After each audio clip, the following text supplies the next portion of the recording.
On this edition of Larry the Golf Guy, we talk with the 65th president of the USGA, my longtime partner at Latham Watkins and friend, Mark Newell. Mark came to the firm after clerking for Lewis Powell on the Supreme Court and had a wonderful career at the firm, capped off by serving as vice chairman and chief operating partner from 2002 to 2011. And that's where I spent the most time with Mark because I was global chair of the tax department from 2000 to 2011. So we worked together in management a lot during those years. Mark retired early from the firm and became general counsel at the USGA from 2011 to 2012. Ultimately serving as the 65th president of the USGA from 2018 to 2019. I think it's fair to say, and I think you'll see as we talk with Mark, that his time at the USGA was truly consequential because his accomplishments were numerous. He chaired the USGA Rules Committee, where he both led the rule change on anchoring and then played a key role in the rule simplification process, which led to, I think, the most significant revision of the rules in history in 2019. I'll just parenthetically note here that when we talk about the anchoring issue, you will probably sense, and Mark references it a couple of times, that I was in the putting wilderness during those years, and my lack of putting ability was on vivid display several times when Mark and I played, and he kind of jokingly references that a few times. But besides all of those rules accomplishments, he authored the 2020 Distance Insights Report, co-chaired the World Handicap Initiative, and revised the governance structure of the USGA. So we talked with Mark about all those accomplishments, including how he got started in the game and what led to his involvement in the USGA. And we go deep in particular on the various rules initiatives he championed and the distance issue. And for those of you who don't know Mark and listen to this, I think you will quickly see his analytical abilities and prowess on display. He is just an incredibly smart, thorough person, and that's reflected in not only all he accomplished, but how he goes deep in talking about some of these issues. So hope you enjoy this as much as I did talking to him. So up next on this edition of Larry the Golf Guy, the 65th president of the USGA, Mark Newell. Well, welcome to another edition of Larry the Golf Guy, and I'm so pleased today to welcome to the program my partner for many years at Latham Watkins, and more importantly for this podcast, former USGA President Mark Newell. Mark, thank you so much for making time to join us today. Thank you. It's great to be with you, Larry, and it's good to reconnect after all those 30 years or something together at Latham and Watkins. Absolutely. So, as I often like to do with our guests, just to give the audience a little bit of context about you, maybe you can just get the ball rolling, tell us kind of how you grew up and when you first got your introduction to this great game of golf. Certainly. And I think you'll find that my introduction to golf is probably a little bit different than a lot of people you'll see who ended up doing a lot in the organized game. I grew up in a suburb of Detroit, and I played baseball, basketball, football up through high school, and played very little golf. Private clubs weren't really a thing in our community, and golf wasn't a thing. We had a number of us who were high school athletes who in the summertime would take a pretty crummy pair of a set of golf clubs out and hack around. We're pretty much all poor at it. I did that, and some in the summers between my years in college too. And then once I went to law school and started working, didn't play too much, but occasionally. So I was just a recreational player and not even a regular one. Interestingly, for what came later, I still was teased at the time as being the one who wanted to know what the rules were and would tell people that they can't do this or that. Now, I didn't know really anything about the rules, but I knew more than the other people did because I actually bought a book and read a little bit about it. So I didn't start playing on a regular basis until I was late 30s, let's say, and it really came about for three reasons. One was that my body was given out from playing recreational basketball. I played a lot of pickup basketball, rec league basketball, and after ribs and fingers and ankles and all sorts of things, I started to think that that wasn't really my main hobby. Second, my youngest son became interested at the age of 13 or so, and I took him to a golf camp, and I thought, gee, I could maybe play a little more myself too. And the third is I fell in with three close friends who had started playing relatively recently, and we commenced an every Saturday morning game, typically at 7 a.m. on any public golf course within an hour of our homes in the DC area that would have us.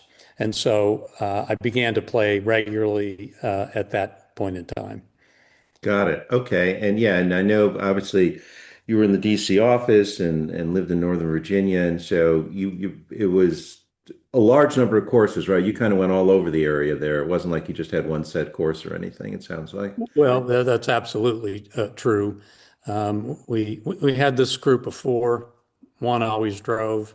One always brought Gatorade and food. That was me. One made the lunches for the trip home, and the other one booked the courses. And he would book anywhere and everywhere. We played at $30 munis, and we played at what was then expensive, $125 high-end, daily fee courses. So one of them very sadly died Sorry. much too early in an accident, and we got together.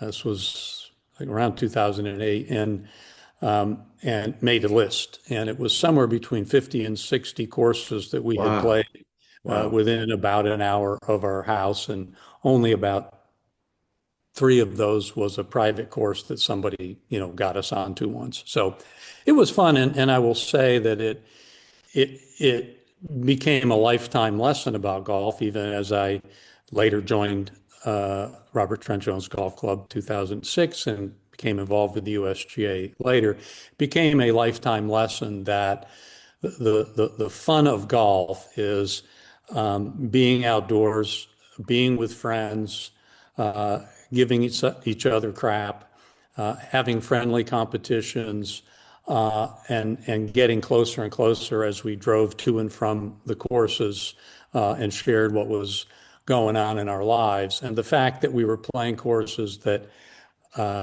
weren't in the best of condition all the time, that might be crowded with a lot of people, and that certainly weren't up to the great standards of courses that ended up being so lucky to have a chance to play at.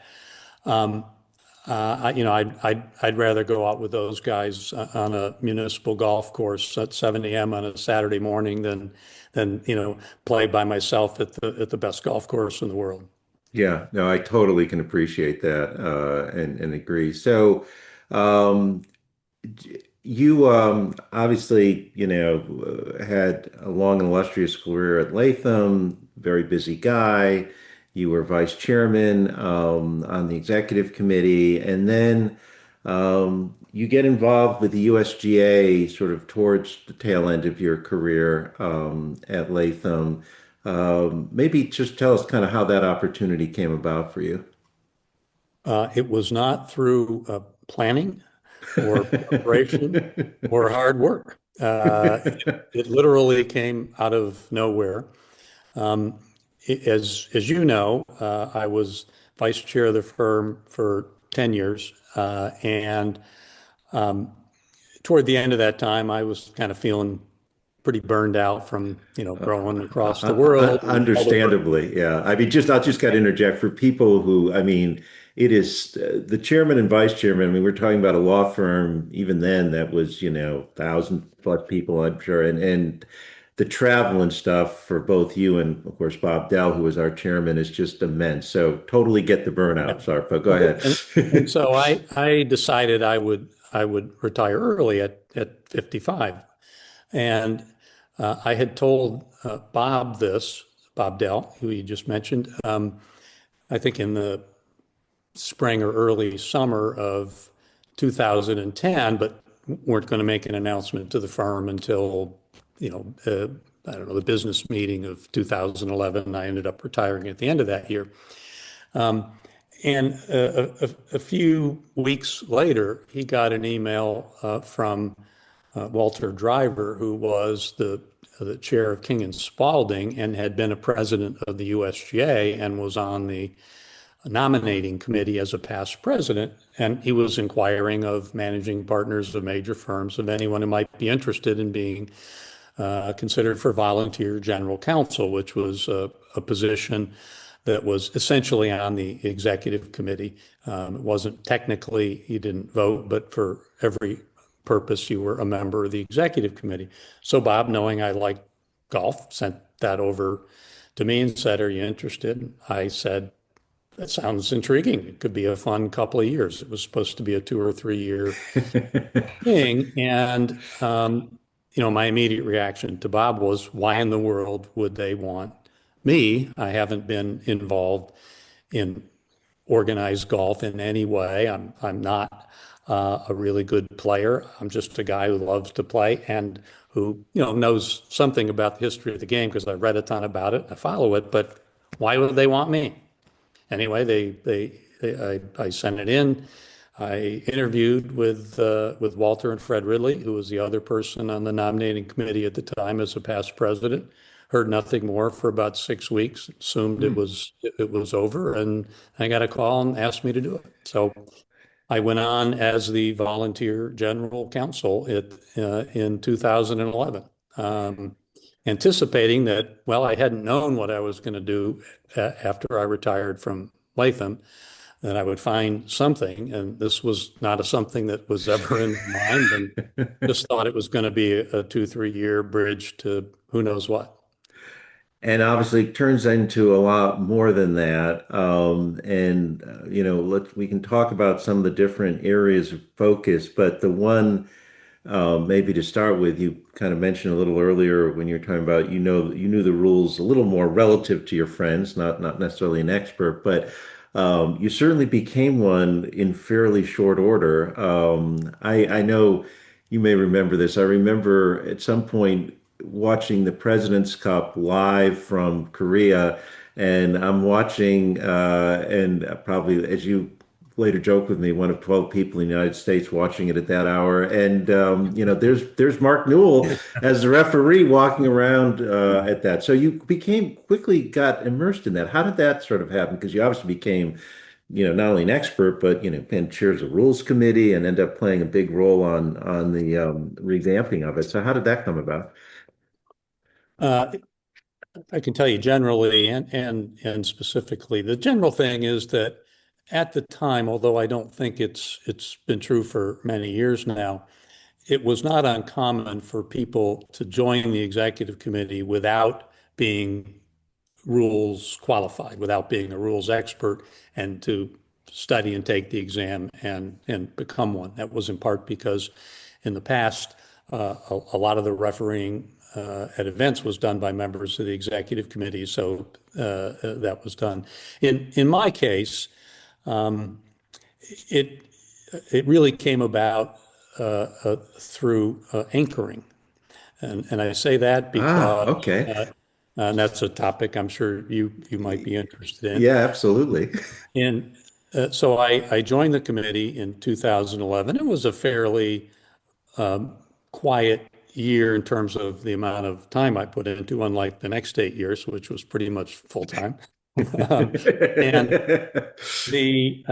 and I did general counsel kind of things. We had a, a staff and a chief legal counsel who really was the general counsel. He just didn't get to have the right name because, I had it.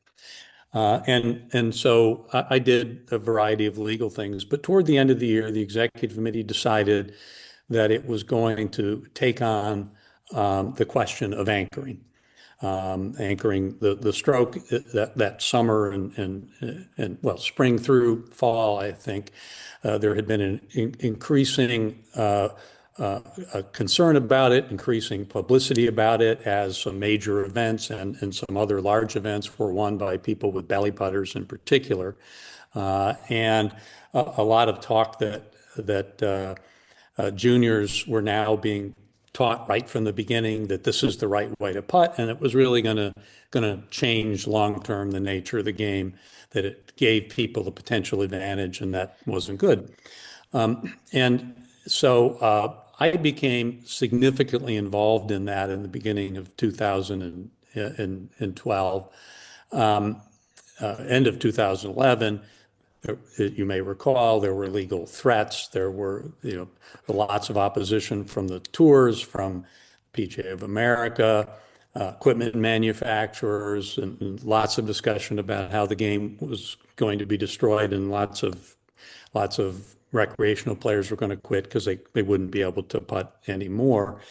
And so I quickly got really immersed in that and was pulled also into work on the rule itself. I helped write a paper that set forth the philosophical and principle basis of this, which and it turned out to be pretty simple, which was that the essence of golf is the free swing of a club. And so we worked on that, ended up working on the rule language, and got involved heavily with the rules people in that. And I was encouraged by the executive director, Mike Davis, and the president, Glenn Nager, at the beginning of 2012. Why don't you take the rules exam? So I did.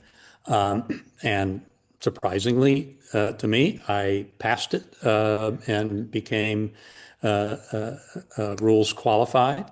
And then at the end of that coming year, I was asked to not only go on the Rules of Golf Committee, to become the chair, which was kind of a big step to be the chair without having been on it. So that was a bit of a whirlwind itself. I bet. I Yeah. spent a lot of time kind of getting into the rules process through my role on anchoring.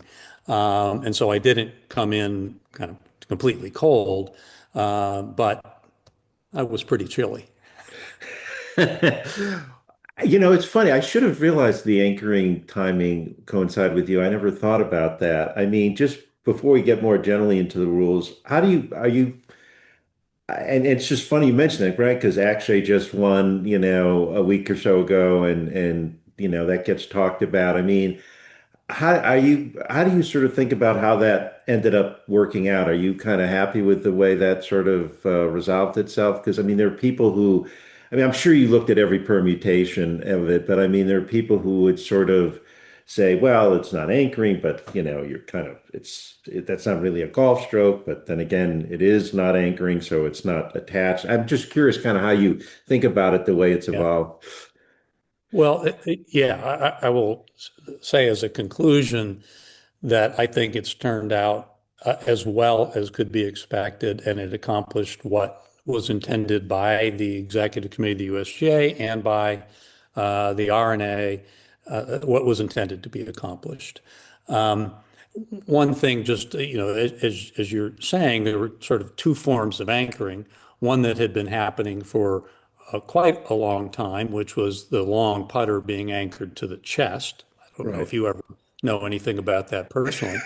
And So Mark, Mark is mentioning that because Mark, in one of my retirement videos, in great detail, described the putt we had that I struck with Mr. Gordon, Mr. Dell, and him at Glen Arbor. And I mean, you're not watching Mark as he's laughing now, but there's a history here with me being in the putting wilderness for 25 years. So, and yes, I tried everything, but go ahead. yeah, well, and maybe I'll confess later that after having had a role in getting the rules modernization process to eliminate the penalty for a double hit, and just before the new rules took effect, I, who also had been suffering from the Y word, uh, Ah. managed to double hit a 15-footer into the hole. Oh wow. Okay. So we have that in common. And I Oh took the penalty. yeah. Except yours went in, and of course I missed that short birdie on 18, double hitting it. But we digress. Go And ahead. so anyway, but one thing, I mean, there's obviously a long history we could do a Yeah, session we on. could have. We could. But I don't remember the year now. I think it was about 1989 was when the long putter became a thing, and there was some move to consider banning it. And the USGA and the RNA came out at the time and said no. The long putter Hmm. is fine. That was an equipment rule. It Hmm. was not a stroke rule. It wasn't Hmm. about anchoring. It was Hmm. about the putter per se. So Hmm. that was a reality when the governing bodies decided to address the use of the long putter and the belly putter starting in 2011 to go back and relook at and possibly overturn the long putter was a different thing from deciding to say we've never really talked about the nature of the stroke. And as you know, at the end of it, it was said the long putter remains a permissible club, Right. and you're allowed to use it. And those who want to use it in an unanchored way um, can do so. And if it's fine if that helps people who have bad backs, for example, which was one of Right. the points made, or who otherwise just find it to be a better stroke. So what really started changing was not a strong increase in use of the long putter. It was the development of the belly putter, and now you started seeing, not the players who seem to have more physical challenges or nerve challenges beginning to use it. But the belly putter was no, I'm one of the great players, and this is going to make me even better Better. because Right. this Right. thing is right here in my body, and all I need to do is just make a little movement of my shoulders and arms. And so this was the first time the stroke became the issue, I uh, see. Yeah. and therefore I think pretty early on in the process, it was clear that the long putter itself wasn't wasn't going to be addressed. And to your question of did it accomplish what we wanted? Yes. It was a very difficult time. It was, there were lawsuits threatened from, we had issues from the manufacturers, we had issues from the tours, we had issues from players. There were all sorts of discussions about whether the tours would continue to follow the rules, and would this Right. be one of those things that would break it. And so it was a stressful time, and the RNA and the USGA stuck with it, and I think it obviously ended the belly putter. There's no real use of the belly putter Right. Right. without anchoring it. Right. It didn't end use the long putter, but it certainly reduced it. Yeah. If it hadn't been for Bernard Longer and Scott McCarron, there probably wouldn't have even been that controversy Right. about whether they were or weren't anchoring, and Right. how can you trust the players. And the answer was the rules of golf trust the player in a whole lot of situations. And if the player's got their hand and it's touching their shirt, but it's not anchored to their body, then they are not running afoul of the rule. And and it brought the emphasis back to, just the basic putting stroke. And for the somewhat, overwrought predictions that millions of golfers were going to quit the game. Well, that didn't happen. People Right. continue to putt. One of the other smaller controversies that's happened over time, as you've seen, is the fact that we continued to allow the stroke where the club is so-called anchored below your elbow. So it's the putt. The We arm had lock, right? the Yeah. arm Yeah. lock putter. They called it different things at the time. There were two players who had been using it. I'm trying to remember. I think Longer was actually one. He had used his hand. Right. The grip, right. The grip, right. Yeah. He Yeah. grabbed it with Right. one hand, and the other was, I can't remember if it was Kuchar or someone else, I but think it was Kuchar, but yeah. Yeah. had been using it, and we said yes. And people now have looked, they've seen some players using it and say that looks like it's too easy, and you should take it away. I'm personally not persuaded that it's giving anybody any particular advantage, but for anyone interested in it, one of the technical reasons why that would be really hard to figure out is go ahead then and define what the putter can be against. Where does your wrist begin? Right. If Right. it's above your wrist, how high can it touch? An inch, a half an inch, and how do you know what a wrist is? That Right. that that would have become a very difficult thing. So we came up with the anchoring rule. It was complicated to write. It's Yeah. not that easy to read. Yeah. It actually is pretty darn easy to apply in practice, and I think the game is as great as ever with people using the free swing of the club. Right. Right. It's interesting. I mean, because I hadn't really thought about it this way until you described it, but it's not an equipment regulation, it's a rule. So there's Right. nothing, unlike, other things the USGA some grapples with, that are more in the equipment standards thing. It's really just a rule. Although, like on the equipment stuff, just listening to you, I'm not surprised that you heard from a bunch of manufacturers, among other people, when you were grappling with this rule. I mean, there's a history there, right, going back, to Ping I-2 and square grooves and stuff, where manufacturers get agitated over things like that. So I can only imagine all the voices you guys were hearing. But Yeah. sounds And as you know, there's basically two different pathways. There's a set of equipment rules and the set right. of playing rules. And as I said early on, this became part of the rules of golf committee process, not the equipment Not the standards equipment, right? committee process, which kind of took the manufacturer anxiety down to a lower level, and it became the players, both the elite players who understandably, no one wants anyone to mess with what they're doing now, unless it's themselves. and and then it was also, the PGA of America, which is always concerned about things that, comes obviously from the appropriate perspective of golf professionals, are worried if it will somehow affect their ability to have enough people wanting to play. We Right. tried to emphasize the other side, which was this is a golden opportunity. Professionals are the ones to teach these people how to putt. Right. There you go. And Right. so There if you go. somebody needs some help adjusting to not using a belly putter, why, there you are. So anyway, that was the history of anchoring, but that plus the kind of, at the time, somewhat tradition of people studying the rules who didn't come into the committee rules qualified is how I got to the beginning of 2013 as the chair of the Rules of Golf Committee.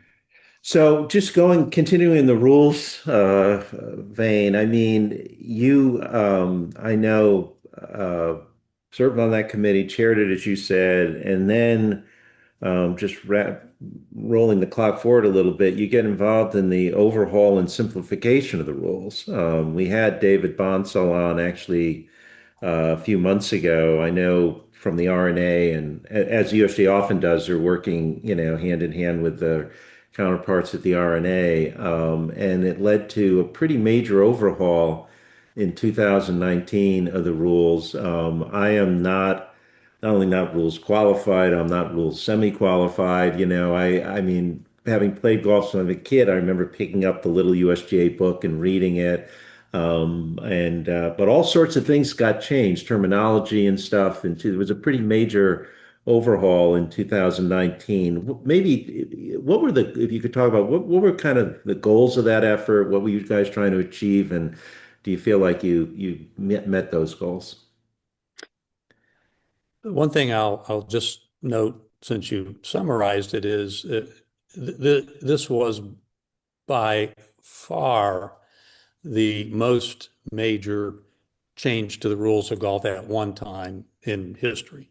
It's completely rewritten from scratch, uh, written in a completely different style with a very large number of changes. And so it was, remarkable and satisfying that it got there. And it wasn't, simple. It was a ton of hard work. The other thing I'll note, though, and you probably won't be surprised that I like to dive into the details of things, Larry. And I looked up all of the history. All of us did who were part of this modernization process. I did a real extensive review of history. Wrote a paper, it's still there on the website somewhere, about the history of the rules in order to explain that the rules have constantly been evolving. Ever since there were rules, they have been changing. And they've been changing, day to day at clubs, when the clubs were the ones who first set the rules, until the 1890s, when the RNA became the rule maker for the UK and other places, and when the USGA was formed. But they've always been changing. And so this was part of persuading ourselves, and then being able to persuade people who would react, traditionalists in particular, that it's not wrong to be doing what we're doing. It's always been done. It's not like other sports that are reasonably confined. They change the rules all the time too, by the way, in Oh, for baseball, sure. Yeah. football, basketball. But Yeah. but golf has, playing fields all over the world in every conceivable condition, weather of every conceivable kind, cultures of every conceivable cultures. And so there are always things coming up that have never been seen before or are rare, and put pressure on the rules. And so you can go back and find some major times when rules got changed. 1952, when the USGA and the RNA first came together and wrote a set of rules together. So this, in some sense, was an overdue time. It was just things have been building. But in particular, there were sort of two things. One, there's, as always, there will be. There was a lot of chatter that as the game became more popular on television, more situations arose that people would say, "Why is that? Well, why is that a penalty? I don't understand." Or, "What's the distinction between this and this?" Or, "That seems complicated." And so you would have the criticism, and there would be efforts to change the rules, and they were changed, but always piecemeal, Right. uh, and it would always take a long time. And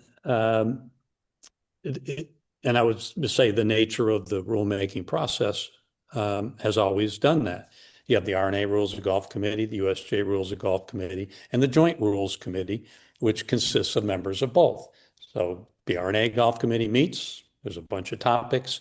They write up notes and they say, we respectively considered the views of the USGA from the last meeting, but we have a view of this and this and this. And the USGA Rules of Golf Committee would meet 3 months later. They'd say, we found the response of the R&A Rules of Golf Committee to be very insightful in this, and we agree with that, but we're not ready to do this.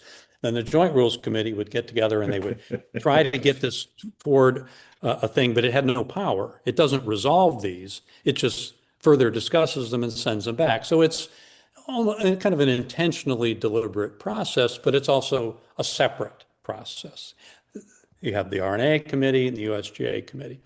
And over time, a lot of compromises get developed, and a lot of things didn't get done in the rules themselves. The rules were very complicated. They weren't written in an easy to understand way, but this was maybe my number one issue. There was this decisions book, Right. which had, I forget the number, but over 1,000 different decisions. And decisions of rules of golf were treated as if they were rules of golf, but they were not in the rules. And while they originally came about as interpretive, they ended up coming about as this isn't important enough to bother putting into the rules, but we do need an answer and a rule on it. One of my favorite ones is just, you'll now see the dangerous animal rule. So it's in the rules of golf that if I'm down here in Florida and I'm playing and my ball is 20 feet from an alligator, I get to take relief.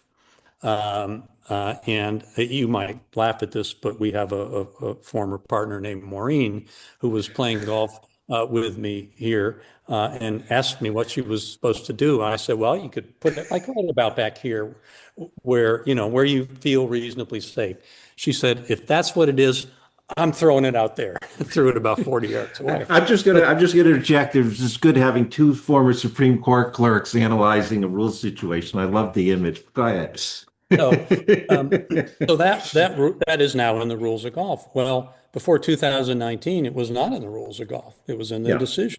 Yeah. So even if you were, poor, Mark Newell in his early 20s, a recreational hack golfer, daring to open the rules book and trying to find the answer to this, or sitting in the back seat of that car or coming back from the public courses saying, well, I'm going to find it because I kept a book in that little pocket right behind the driver. I couldn't find it because it wasn't there. Right. There were scores, if not hundreds of those rules. Right. That's a great point. Yeah. And so all these things kind of got together. This started before I was involved in 2012, the year before. My then counterpart, Chris Hilton, who was David Bonsel's predecessor as chair of the Rules of Golf Committee, had a particular thought about, well, couldn't we step back and do a larger rewrite than just do it in this rules process? And the USGA and the R&A leaders kind of got together, talked about it. They said, maybe we should set up something, but it should be entirely separate from the rules of golf process, because we don't want to get in the way and we don't want it to be bogged down. We want people to have the freedom to just think a little bit more broadly and creatively. So that was set up. And when I became Rules of Golf chair, I became part of that committee, and I ended up co-chairing that committee with David Bonsall.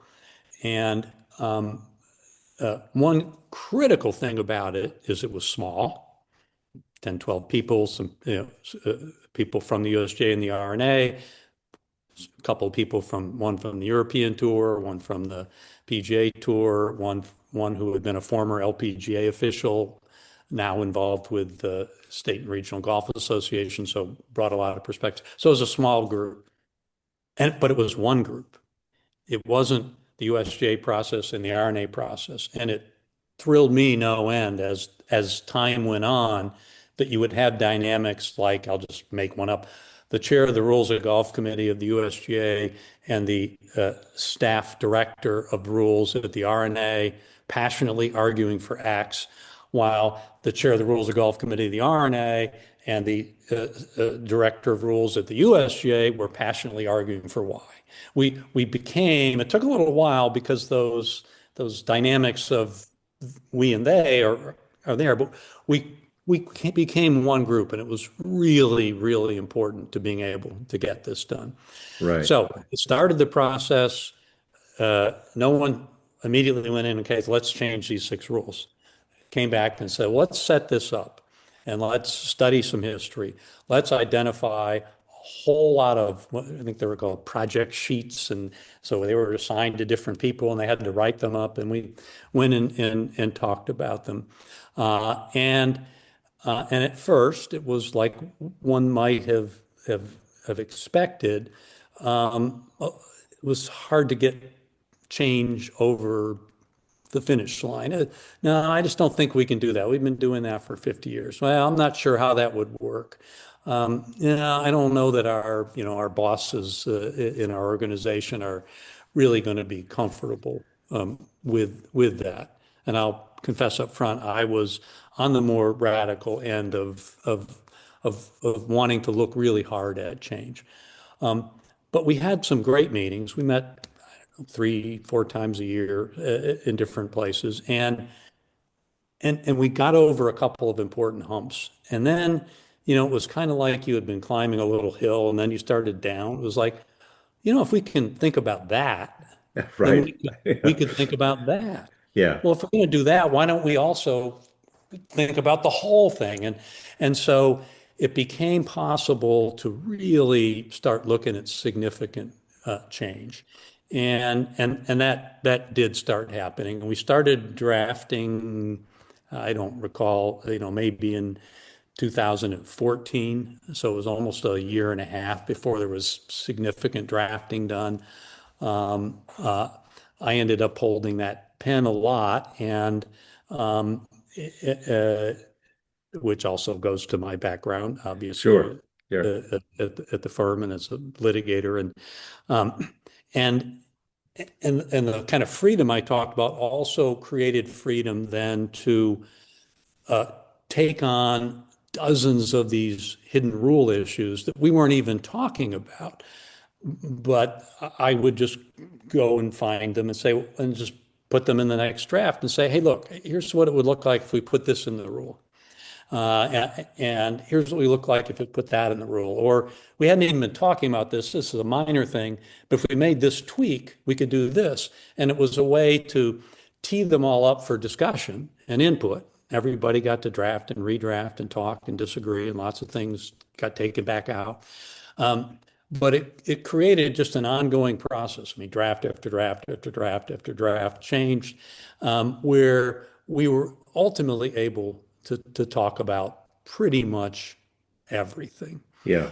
And so,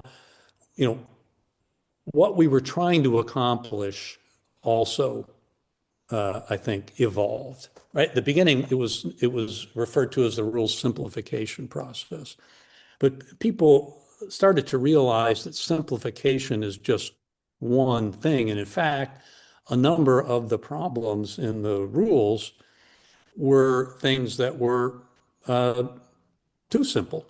Things where let me give you a great example that we fixed by making the rules more complex.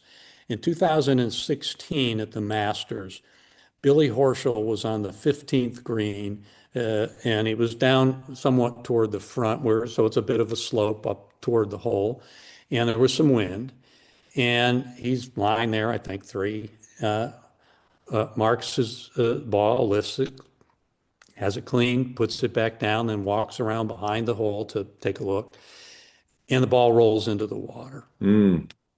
And because his ball was in play, he had taken it out of play, but he put it back in play, he had to take relief from the water.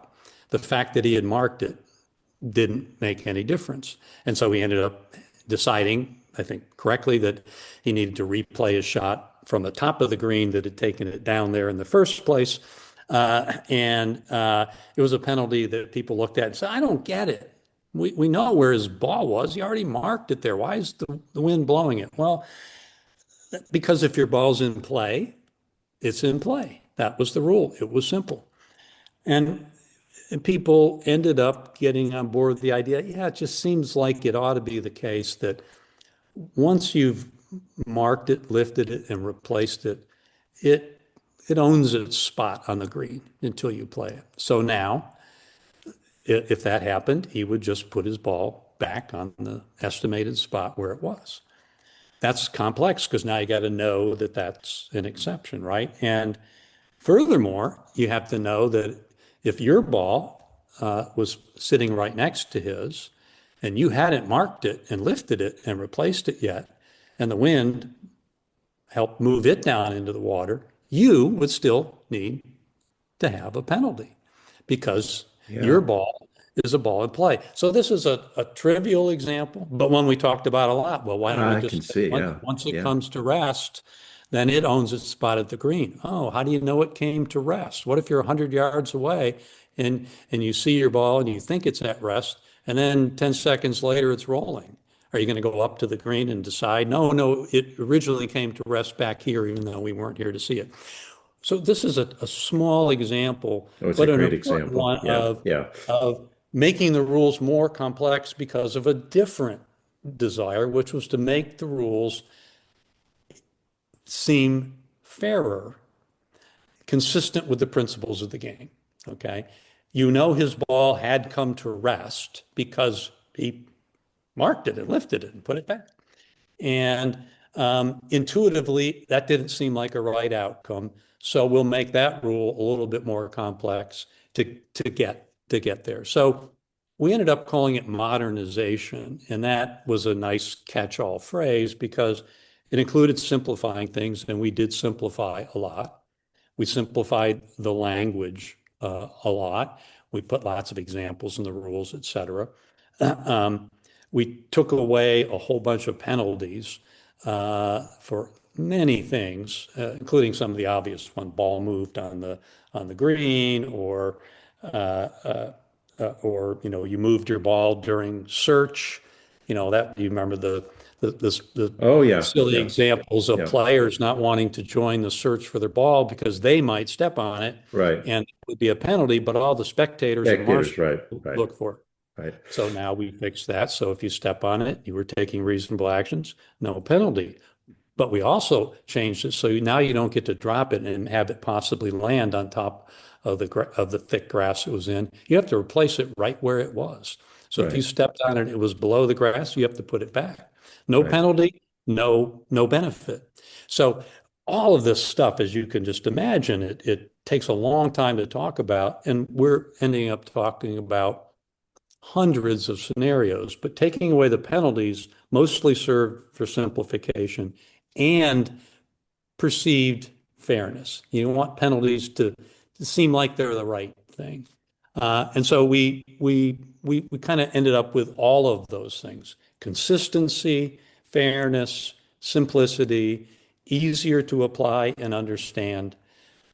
I think those were two of the first three things, and the last one was to always be consistent with the traditions and principles of the game, the principles and spirit of the game. So with that in mind, we ended up going this direction, that direction, little thing, big thing, but got a really unified group. There were things I would have done. There are things I might not have done, but not very many. And I think most people felt that way, and we were able to persuade the boards of the respective organizations. And I think we were able to persuade, the tour officials involved, and ultimately the tour players. Although we had, some hiccups in the first year or two with certain things they didn't like. So that's what we were trying to accomplish. I think we got there in so many ways that have helped the game. Yeah, that's great. And you kind of touched on what I was going to ask you at the very end there, but just to kind of tee it up a little more, I mean, um, Jeff Shackelford, who I'm sure you know the name, who's out here and writes a golf newsletter likes to refer to the five families of the game. Yeah. I've said that to our friend Mr. Bodenhammer. It's USGA, R&A, and Masters, and PGA Tour, and PGA of America, and we've had on people like Teddy Antonopoulos, Jeff Kitty, people from PGA of America who are real rules gurus, usually with the final groups of the PGA Championship as referees. And so I am curious. I mean, so you've got a lot of people who are really steeped in the rules who not part of the USJ or RNA, like those kind of folks I just mentioned. And what was their reaction to all of this? I mean, when they see, I mean, I'm sure they must have known this was coming because you guys talked about you were doing this, but I mean, you've got all these different people who have spent decades as rules gurus that aren't part of the RNA and USGA. And it sounds like you had maybe some representation on your committee, but what was the reaction when this all came out among all these different rules guys? I think, unlike other initiatives that the USGA and the RNA undertake some days, I think in this case it was really highly positive. As I mentioned, it not only is the case there was representation on this group, but the PGA of America, the LPGA, the PGA Tour, for example, all have representatives on the Rules of Golf Committee on an ongoing basis. And the same is true on the Equipment Standards Committee. So they're always a part of the They're always process. part of the conversation, yeah. Anyone who was not involved in the rules modernization working group, which was the small group I mentioned, still heard all about what was going on through the Rules of Golf Committee process and had a Got chance it. to comment on it, and used it as a sounding board, et cetera. But I also think that the things that we were able to do, were understandable. They were consistent with the basic principles of the game. They were all in a player friendly direction, but in an appropriate way. And so I think there was really strong support for it. And as you may recall, trying to remember the dates, but I guess in beginning of 2017, March or so of 2017, we published an entire set of draft rules for comment, for months and months and months of comment. Then we went back, talked about them, made some late changes, and then published the final rules at the beginning of 2018, and then worked up what is now called the handbook, which is the interpretive book and the committee procedures through the rest of that year, and then they became effective on 2019. So all of those people also had an opportunity to Weigh in, yeah. weigh in different ways. I think it really had remarkably little criticism. The people most likely not to like it, and some of the strong comments were really might call the staunch traditionalist, Sure. and it wasn't necessarily across the board. It was, I really don't like X. Right, right. I can't deal with that. How are you? And why are you gonna, have somebody not be disqualified if they sign a wrong scorecard because they didn't know they had a penalty? Instead, you're going to let them keep playing, but let them have two strokes. Those kind of changes, which were part of the rules of golf process that we were going through at the time, those could get people exercised. Some of the great stuff here came about with things that are trivial, such as what do you mean that you use the word tied? A match is tied. A hole is tied. The match ended as tied. What happened to halved? And what happened to Oh all boy. square? Oh And boy. what happened? And that was one where the compromise was, it said it's tied, parenthesis, also known as halved, or tied, also known as all square. My point on this, as one who wanted to really go for plain English, was let's go to plain English. And this is now being translated into dozens of languages around the Right. world. Well, what does all square mean? What does halved mean? Just tell them it's tied. And why in the world do the rules of golf have three different words for tied in the old rules? The hole was if it was tied, it was halved. If it was tied, the match was Yeah. tied, it was all Yeah. square. And if it Yeah. ended in a tie, it ended in a tie. And you'll see this in other places, such as didn't get that one for alternate shot. So that one came out, foursomes, parenthesis, also known as alternate shot. So some of those changes. One of my little favorites was the word dormy used to be in the rules. It said that if a player is ahead Head, right. by as many holes as there are to play, they are dormy. And I can't remember. I think it was a definition. But it wasn't used in the rules. Now, you as a tax lawyer would know that Yeah. if you Yeah. have a Yeah. defined term that's not used, the person revising it might think, well, why don't we just get rid of this? So we did. We took it out. It had no purpose. And then we had all, controversy and commentary in certain places out there on the internet, and even published articles saying, I can't believe these guys would take dormy out of the rules. We're not allowed to say dormy anymore. And Oh my my God. my Oh response to boy. everybody was, no, actually, you can say anything you want. Arnold Palmer was kind of well known for describing them as traps. Right. Uh, Instead of bunkers. Right. Yeah. and Yeah. it's not that he can't call them traps. It's just the rules have a word and they're called bunkers. Right. And so the dormy in or out, you want to call it all square, you call it anything you want. So the drafting tried to get even simpler on language, and some of that, as you know, the things of least importance can sometimes bring up some emotions. So we had some fun with those things, but I really do think that the rules modernization turned out Yeah. really well.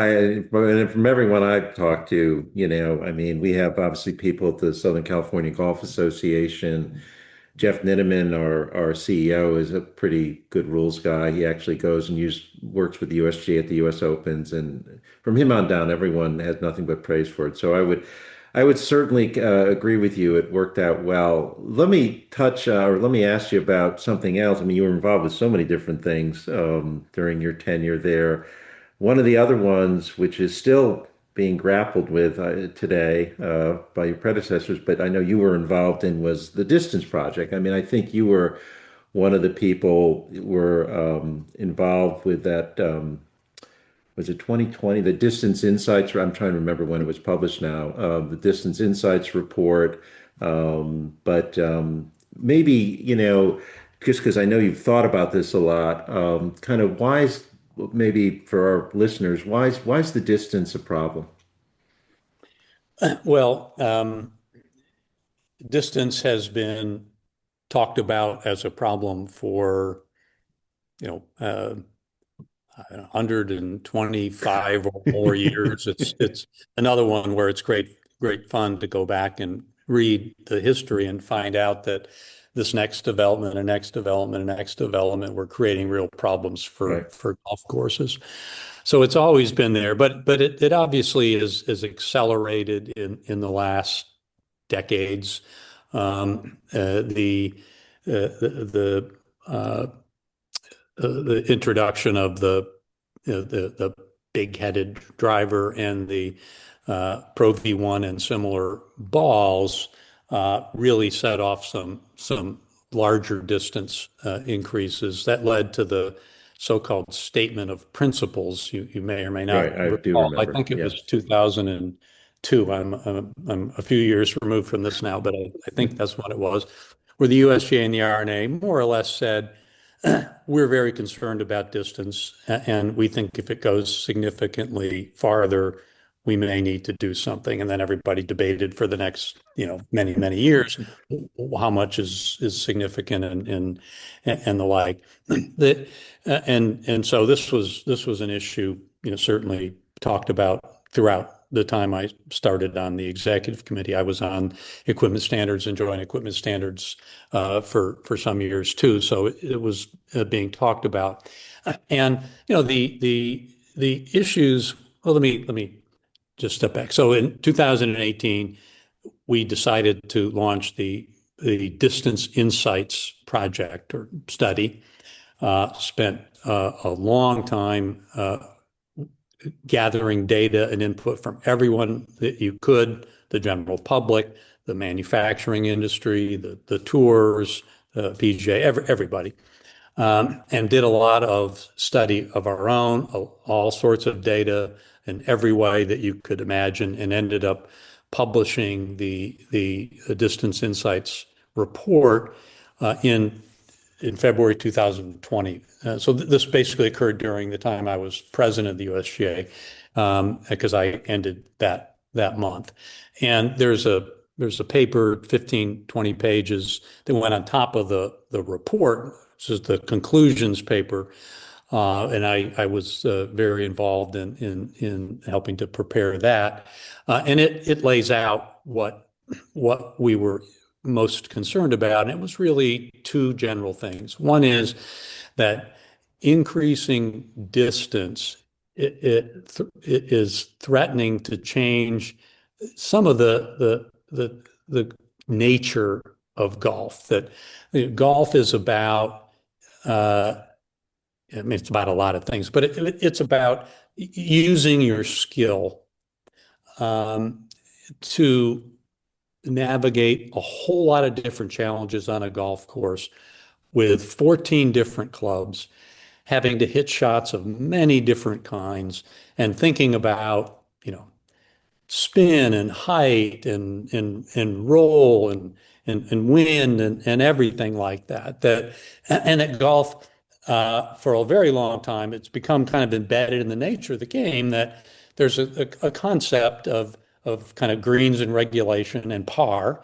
And it's sort of understood that par threes and par fours and par fives, you generally, aspire to get to the green such that if you could two putt, you could get a par, so you could get on in regulation. And that what has been happening for people who play the longest tees, and so this part of it does focus on the more elite play of the game, are finding a different challenge. They're not having to use all their clubs. They might use the 6-iron, but only to hit the par 5 green in two. Right.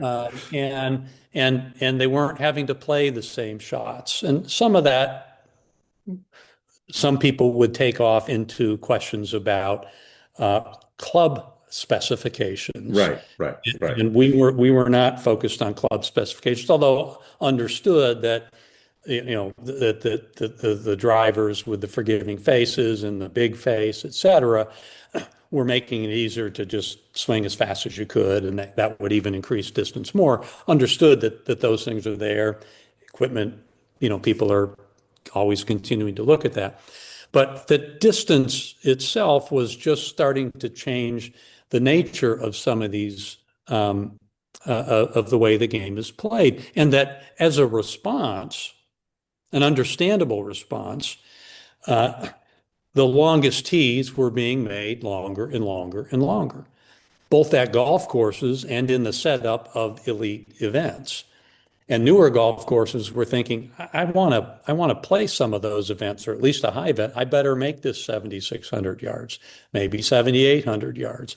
And your everyday course, which isn't going to aspire to, hold a USGA championship necessarily, still aspires to present a challenge for, the scratch golfer who's 25 years old.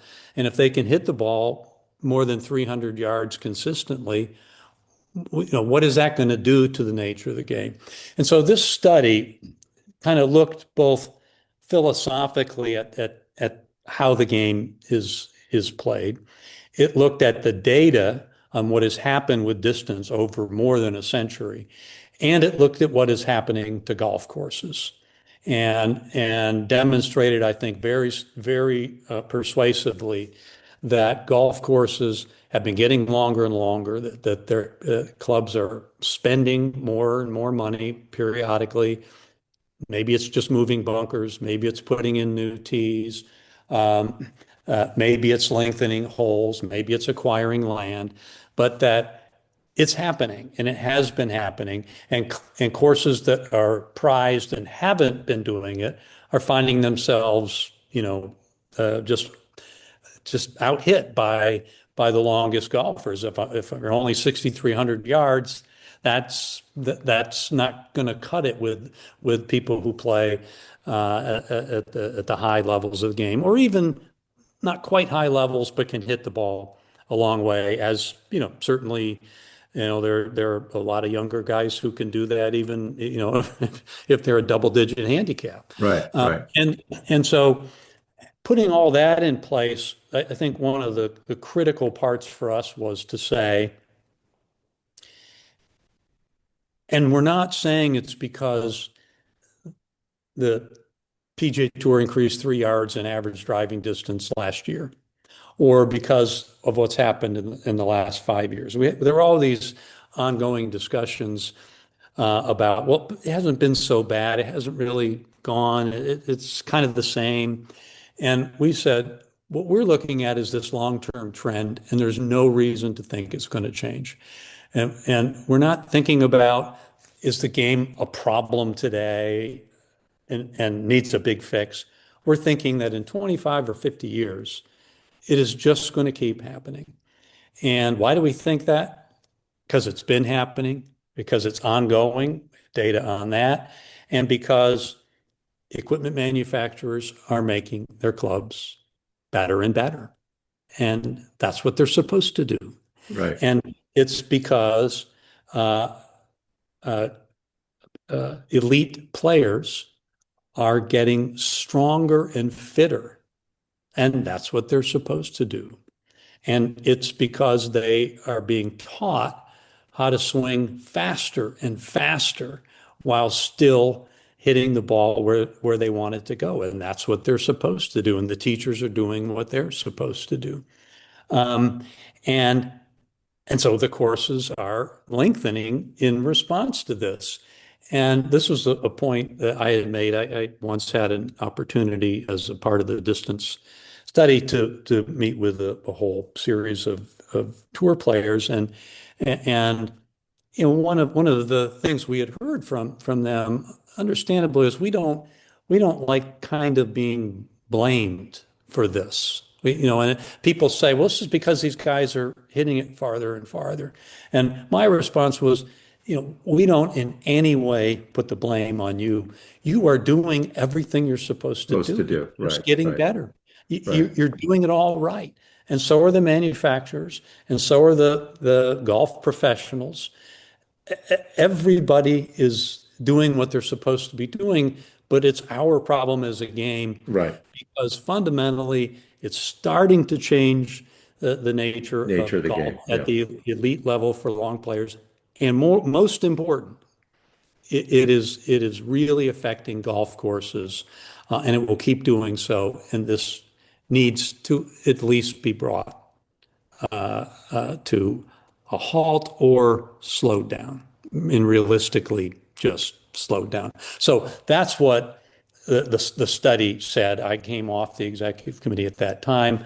We had proposed there were a couple of things that would be considered, would be looked at, took feedback, and ended up with the proposal. I think it was 2023 that is the current proposal on the table for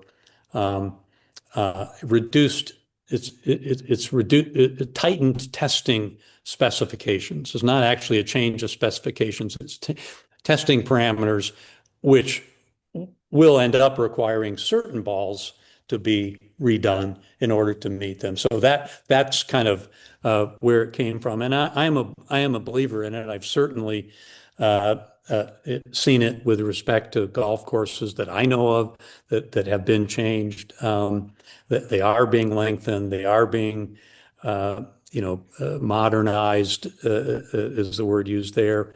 And I don't think that's sustainable over over the long term. And I agree with all that. And let me sort of throw something at you on this topic. So it's gone through various iterations. The ball's been the focus. There was bifurcation. Now there was not bifurcation. None of this is easy. I will, readily admit. But just, going back to sort of the skill part of it, you were talking about when we were talking about the anchoring stuff. Yes, people are getting fitter, manufacturers doing what they're supposed to be doing. I agree with everything you rattled off there. But I just look at it and I'm struck by, the couple of times when you see Rory pick up an old persimmon driver, or you see them, one not this year, but the year before at the TPC at the Players, they had Scotty and a few other people hitting the old persimmon drivers and stuff. And you and I are old enough, to remember those days and how narrow the sweet spot was, and the ball plays a role in this. But those old. I don't actually think that the clubs that I used had a sweet spot. I think I just had defective clubs. But and I'll just tell you my personal view. I mean, if Bryson or Rory with those kind of clubs can hit it 350 yards, swing fast enough to, and hit it precise enough to do that while running the risk of what would happen with those clubs if you were a little off, and how much the ball would spin and how you could duck hook it and all those things. If they can sort of manage all that, God love them. I mean, personally, so I guess what I'm getting at, not particularly articulate here, is the skill part of it. Is there a concern that, with the way the clubs have evolved and the 460cc drivers and the ability, because of how big it is, you can swing that hard and you don't have to hit the thing right in the center. You don't pay the penalty. Let me say it that way, for the off center hits nearly like you used to. So you can swing that hard and stuff without paying the price if you're a little off. I mean, how does that factor into this? I know those are, you were talking about and I know this gets very hard very quickly. I mean, you're talking about, with the putter, where's the wrist start and stuff. Now you're talking about clubs. Is it just the driver? Is it, you go all the way down the set? But so I know we could spend hours talking about this, but I'm just sort of curious kind of what role you think that part of the equipment plays in this analysis. Well, I certainly believe that it has an effect on distance. If it was really hard to hit it straight, people might change their swings. So there's no doubt that they are connected. And obviously, as you well know, there are a lot of people out there who have been concerned about this for a long time, going back to changes that were made in grooves, changes Right. that were made on driver heads, et cetera, various facets of the driver, from the MOI to Right. Coefficient of restitution, right? Or whatever that is. things that I don't really know that much about. Yeah, I guess I understand. so. I think those things should be looked at.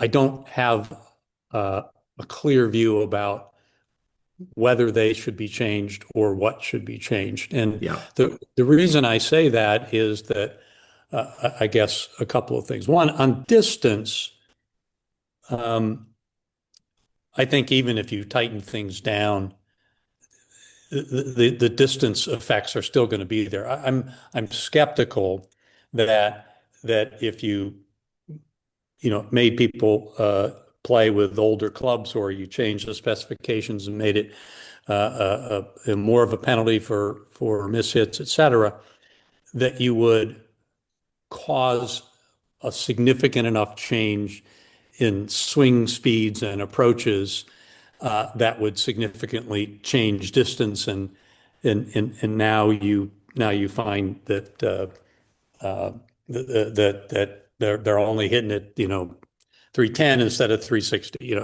I'm skeptical that enough of an equipment change could be made that would really affect that.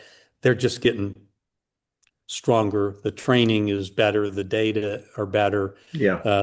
the swing speeds, et cetera. So I'm not sure you would address the distance problem. You might address some of the separate question of the just kind of the skills that are needed. But the second part of that that's really challenging is um, is the fact that we all use these clubs, and I don't foresee the governing bodies very likely to take that driver away from me or you. And so and to make the kinds of changes uh, that would be enough to affect the elite players and and have us take the effect of that too. And so I just think that's challenging when it came to the golf ball and the effect on someone like me or even you.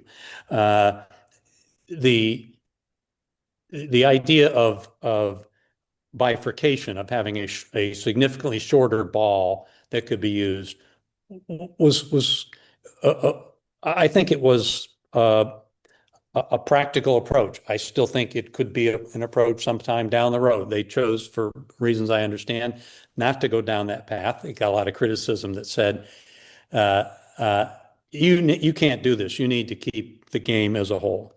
And then as soon as you said, okay, we're going to do that, they said you can't take distance away from the recreational player. So it kind of can go both ways, right? Right, right, But at least with a ball, it's just a ball. And in right, fact, the way it was originally proposed was a ball that anybody could use. You right, and I could go to right, a deliberate short course and play it. I could pick it up and play from the same tees as my wife. So we could conceivably do that.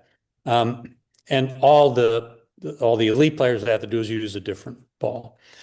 Or when you change it for everybody, it is the case under the current proposal, as I understand it, that the loss of yardage for the top hitters is maybe going to be 12 to 15 yards, which isn't as much as one might have hoped, but it is something to at least ratchet this down a little bit.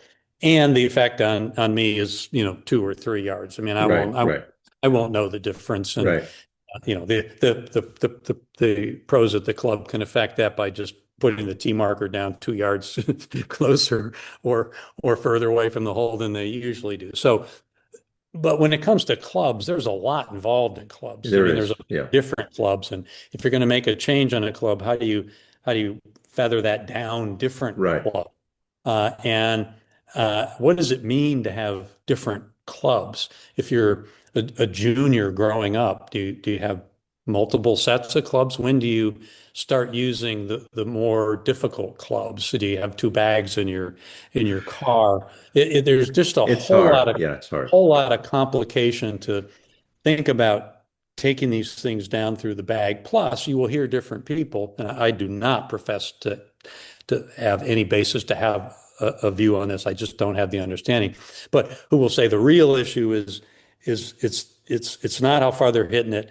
It's that the using that gap wedge out of 4-inch thick rough is just like hitting it off the fairway. It just still goes right through it and still hits it up there with spin. And if you made that harder, then they couldn't do it. Or, oh, it's because you made these lob wedges and sand wedges so easy they can short side themselves and still just pop it right up there and have it land Right, 5 feet right. from the hole. Boy, if you change those things and made those harder, then they have to step back and think about it. Or others who think it's about the driver head Yeah. or it's about the fairway metals, et cetera. So I just think it's a lot more challenging. Way easier if someone had done it, decades ago For when the sure. manufacturers created it, but having not done it, um, you're not. It's going to be really hard. Doesn't mean there won't be some changes, some adjustments. I don't think enough could be done there to seriously affect this distance issue. And I sort of think the distance issue has to be taken on, at least in the first instance, through the ball. That's fair. It's very hard. It still gets talked about. Your predecessor, Kevin Hammer, who I've had on the show, I listened to his town hall last week, and he's a very good player, as you know. I mean, and Yep. he talked about how he's Kevin must be in his early 50s now. I mean, he hits the ball as far now with the current equipment as he used to with the old equipment when he was Yep. younger. So it's a tough issue. Well, Mark, we've covered a lot of ground here. This has been great. I really enjoyed it. I mean, let me get you out of here on this sort of, as you kind of look back. I know we could talk for hours. You did stuff on the World Handicap Initiative. You did stuff on governance. I think it is not an exaggeration to say you had a very consequential presidency, and kudos to you for that. But as you look back on it, as I get you out here on this, what do you kind of look back on? What was kind of the most enjoyable parts of your time at the USGA? And I know you weren't a lifer, you weren't like a volunteer, as some people are coming up. You kind of jumped into it, as you said, through the Walt Driver General Counsel opportunity. As you look back on it, kind of what was the most enjoyable parts of your time, you think? It's pretty hard to single things out. I mean, you can start with the obvious.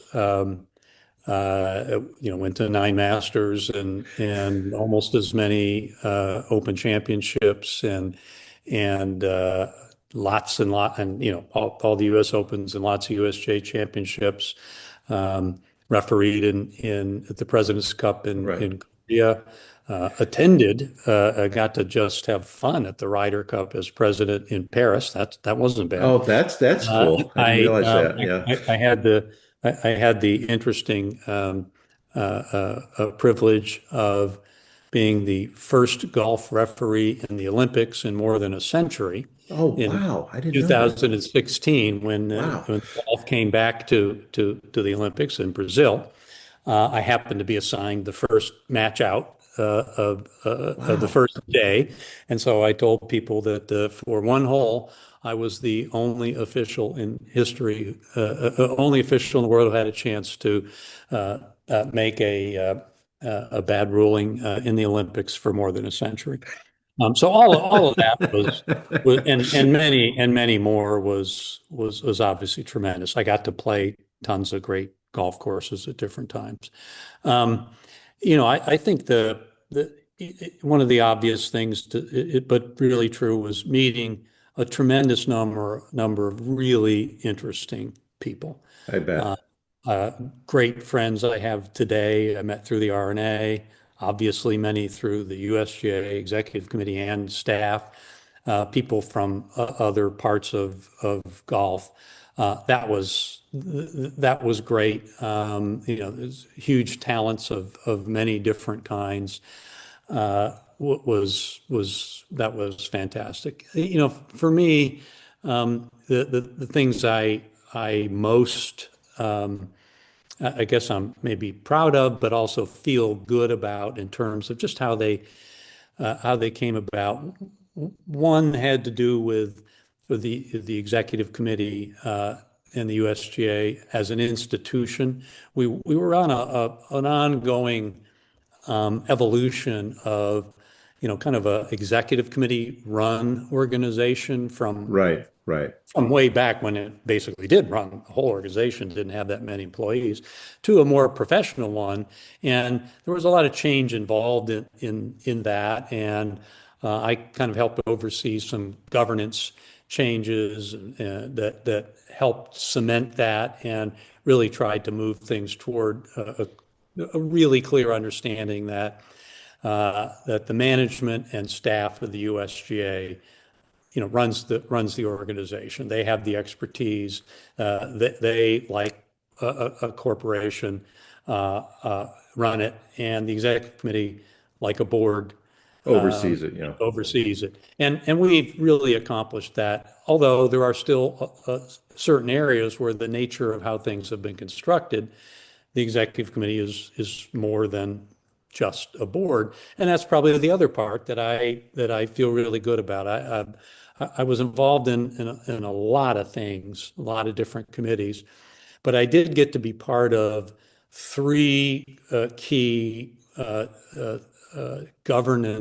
rules governance things that I think made an impact. One was rules modernization, we've talked about. The second is the World Handicap Initiative, Right. which I co-chaired the working group that for several years put this together. That was completely different from the Right. rules Right. Right. modernization because here we were taking 7 different handicap systems from around the world and negotiating our way toward a single system that was largely based on the USGA system, but with a lot of changes and exceptions and local options. And that used a whole different set of kind of leadership management skills that I learned through the law firm to, bring together people from the Sure. UK and Sure. Europe and Yeah. Argentina and all the rest of it together. And that I think has been very successful. There really is now one world handicap system, Yeah. and For sure. it's going okay. And the third is distance, which we talked about. Didn't get that to a conclusion, but getting the distance report done and getting kind of the statement of where the organizations are, and most important to me, this has always been most important, why? Right. Right. Give the reasons. And every one of these things, my opinion was, we need to really understand why. We need to figure it out. Then we need to articulate it into, a form of advocacy that says, here's why we're doing this. And if you don't agree, have at it. But we've put it down for you and to respond to it. And in each of those 3 areas, we did that. And we got lots of comments, and the rules everybody loved. Handicap, they mostly liked, but there were a lot of this and that problems with it. And distance, more controversial. But in every case, we, I think, did the work necessary to really get those issues to a new and different place. And I felt good about being integrally involved in those three. Yeah. No, that makes perfect sense. And as I said, and I know this from talking to people in the game who, observed you and stuff. I mean, a very consequential presidency. I know how much the staff respected you and still does. So, kudos for all of that. Quite an impressive chapter post Latham. And congratulations on all of that. And appreciate you being so generous with your time and spending some time chatting about all this with us today. Well, thank you for letting me ramble and having me on. Anytime. It is always a pleasure, my friend. Be well. I will talk soon. Okay. Thank you, Larry. Yeah.